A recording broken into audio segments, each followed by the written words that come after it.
Now to the NBA. Tony Snell, former NBA player, is trying to get back into the NBA. I don't know if y'all heard about this story. Basically, what he's trying to do is reach that 10-year minimum cap to be able to get the insurance, the health insurance, for the rest of his life so that he can help to cover his family as both of his daughters have autism. I'm really hoping that the NBA, at least one team, lets him back into the NBA, sign him to a contract, just allow him to reach that threshold so that he can get that health insurance. It's an amazing story, and I'm hoping the best for Tony Snell. On to the next, man. Marc Gasol has officially retired from the NBA. You know, him and Pau Gasol were awesome for the game. I'm excited for what they did. Also, just bringing more people from overseas and more players from overseas over to the NBA. And also, you know, challenging the U.S. when it came to the national, you know, in the Olympics. So these guys were definitely huge for the league, huge for the NBA. Congratulations on a great career to Marc Gasol, NBA champion. Yes, sir. Like I said, y'all, I was hoping Ben Simmons was going to keep playing and keep doing his thing, but now Ben Simmons is out. I really don't get what's going on. I don't understand the issue, but obviously there's a problem there. He has a knee contusion now. It's just like, what is going on? Does he want to play basketball? Does he not? We got to figure this out, man. It's just too much, man. It's like, move on, become a coach, do something else, but come on, man. This is crazy. The NBA announced that it is expanding its draft to 2 days. 2 days instead of one. So we'll have round one on one day and round two the next day.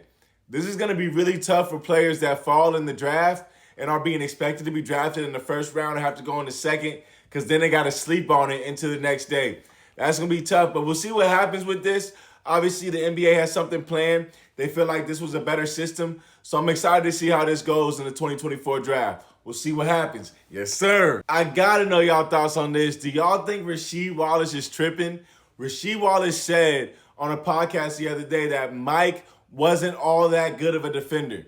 When he's talking about Mike, he's talking about the Michael Jordan was not a good defender. That's crazy. Michael Jordan was 10-time all defense. He was a great defender, has like second most blocks out of guards in the NBA history. Like, I really don't understand this one. I think Michael was a strap defender. I think other players in the league that played with him would say he was a great defender. I think Rasheed is tripping on this one. I don't know what he's smoking. But hey, you got to chill out on that pack you smoking, Rasheed. You got to chill out, my brother. Luka Doncic is scoring or assisting on 58 points per game this season for his team.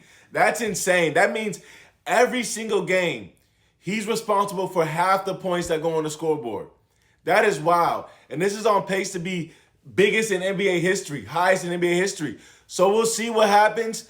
I don't know. As Luka Doncic in January, I think he was at 62 points per game for this, which is just wild. So I hope he keeps this run. And obviously, if we do this, I mean, how do you not win MVP? Your team got to be good, though. We'll see where they finish out at. Keep going, Luka. You got it. Unlike Luka, LeBron is tired of his team. Obviously, there's going to be some trades that go down because LeBron is just fed up. He just wants the players to do their job. I don't have any messages for my teammates. Just go out and do your job. Do what you're supposed to do and do what you're paid to do. That's all he wants. The dude is too old to be out here carrying a team. Go do your job, do your thing, and the king will be happy. That's it. Come on.